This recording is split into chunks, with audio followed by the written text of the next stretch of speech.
Sleaze, brought to you by McDonald's. Best part about working at McDonald's is the people. Crazy allegations against Jay-Z, accused in a civil lawsuit of raping a 13-year-old girl with Diddy. And he is strongly denying these allegations. You know, Barnes, a lot of people that are famous or, you know, in whatever industry they're in are now just going right to social media. He said this is a blackmail attempt filed by a fraud lawyer. You have made a terrible error in judgment. Now, the accuser, identified only as Jane Doe, said the assault happened after she was driven to an MTV Video Music Awards after party, filed in October and then refiled Sunday to include Jay-Z. Can you imagine doing a body scan on Diddy? You know, we talk about these body scans. Doing a body scan on Diddy and find out what's going on inside his body? Like, the cortisol levels must be off the charts. The guy is just combustible inside. Combustible. And he doesn't know what's coming next because he's probably forgotten about half of these things. Well, you know, we kept saying more and more names are going to come to the surface, and here we go. Yeah, I'm surprised more. It's like whack-a-mole. Like every day, bloop, another name, bloop, another name.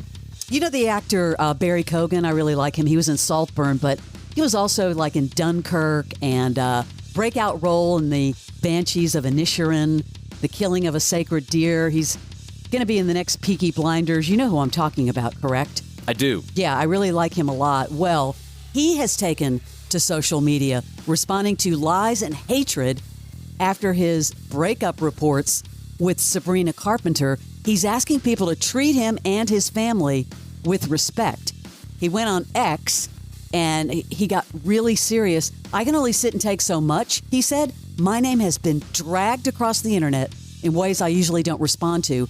I have to respond now because it's getting to a place where there are too many lies being crossed. And he's talking about his family. He goes, I'm a parent, every other inhumane thing you can imagine. And he apparently deleted his Instagram account. He needs to hook up with Chapel Roan. Those two would be on fire with every. We're talking about a breakup. No one died. The guys, I mean, you're a big star. But his name is being dragged through the mud. People are going to talk. At some point, you've got to just be like, enough, people. Or just ignore it.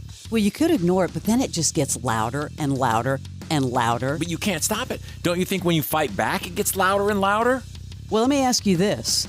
This whole situation that happened with Blake Lively, it pretty much ruined that movie, which I thought that was one of the best movies of the year. Everyone that has seen it has said that. Yeah, and now Justin Baldoni, the actor, you know that apparently they had a tense relationship in the movie. Yes. Says he had a near breakdown while filming It Ends With Us. There was so much pain. Did you see that story? Yeah, and he's the director also.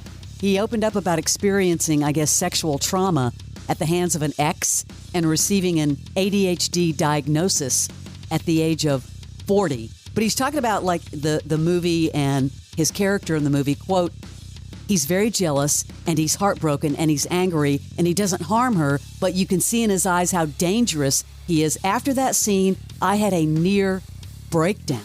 Man, all these guys, Hollywood is bad for them. Yeah, yes, exactly. They can't handle the stress and all that's going on. It's such a tough, I guess, existence to lead. Well, let's lighten things up a little bit. I need to make you laugh, and every time I can play something from Hugh Grant, yeah, I know you're going to laugh.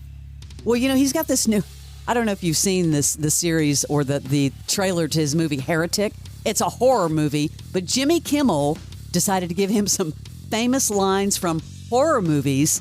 And then he said, I want you to do this in a voice like a horror movie. And then I want you to do the same line as if you were in a romantic comedy. Now, here he is starting with lines from The Silence of the Lambs.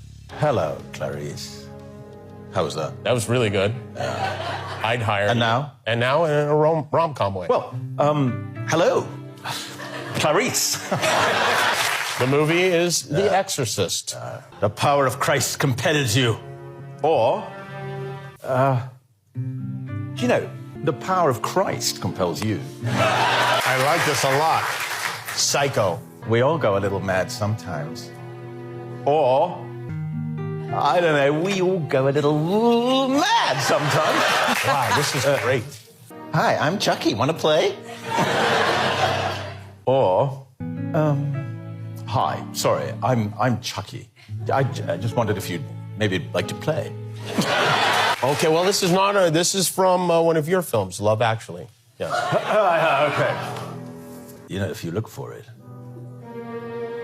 I have a sneaky feeling that love actually is all around. I love that. I think we should do that with you with holiday movies and do the flip side of it. You have to do the holiday movie delivery, and you have to do a horror movie delivery of the holiday movie. Oh, yeah, I can do that. Okay. It'll be bad DJ theater. Yes, producer Brad, if you could get some of those some big scenes from holiday movies. I think that's a perfect plan for Leslie's acting class. Who can forget Love Actually, Notting Hill, you know.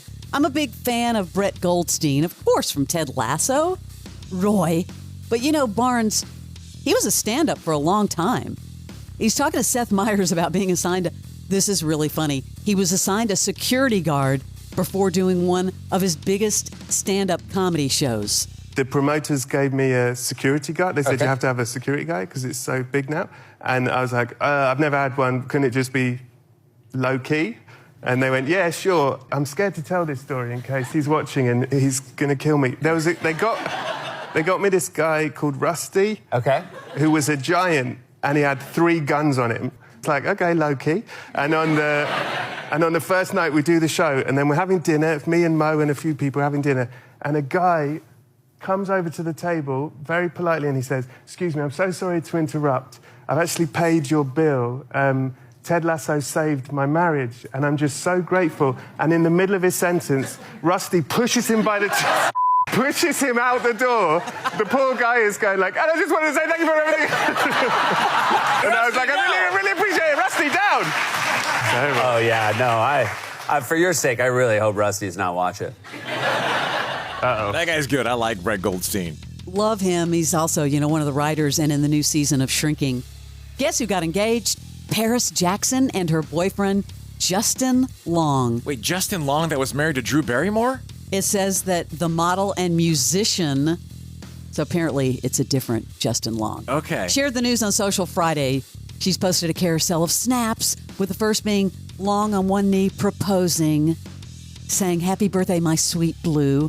Doing life with you these last years has been an indescribable whirlwind, and I couldn't dream of anyone more perfect for me to do it all with. Thank you for letting me be yours. I love you. I wonder if you're jumping into craziness, or is she chill and none of that, you know, Jackson stuff fell on her side, the drama? I heard she was really kind of cool, you know? And finally, you're a fan of Shailene Woodley, right? Shailene Woodley, of course, sure. Yeah, remember me telling you she's going to play Janis Joplin in a biopic? Yeah. Well, I could totally see this. When she was on The Tonight Show, she talked to Fallon about it. She's such a groovy chick, man. Yes, she is. She really brought the light to this planet, you know, in a really singular way. And it's been so much fun to dive into her story, but also work alongside Linda Perry, who's our music producer on this. No. She's incredible. She and is she's a really pushed genius. me to figure out how to find my own voice. Because I was like, I can't sing like Janis. And she put me in a lot of uncomfortable situations where she's like, show up here on this date, a massive empty warehouse with a full band, and she's like, have fun, sing some songs. I think you can do that. You can do that voice. Are you gonna? I mean, are you going to Threadgill's in Austin, Texas? Are you going to Barney's Beanery? Well, Barney's, of course. And you have the outfits. Oh, yeah, we have the outfits and the port, everything, Come on, you know, come all on, the come on. psychedelic. Are you kidding me? It's going to be so fun and loud and great. Yeah. Here's a Barnes fun fact. I lived right down the street from Janis Joplin's house in Austin, Texas. Oh, really? Yeah, right near like 32nd and Guadalupe. It's called the legendary Pink Palace. And didn't she play at Threadgill's all the time? She would play everywhere. I mean, remember, she wasn't that big at that point, and I think she died shortly after kind of starting to become famous. Wow. Yeah, she was a legend in Austin, but there are so many artists like that all over Austin every day. But yeah, she was super, like, in Austin big, and was starting to pop, I think, when she died. Yeah, here we go. Another big biopic. That is your Yeah, that'll be good. Your celebrity sleaze, Barnes.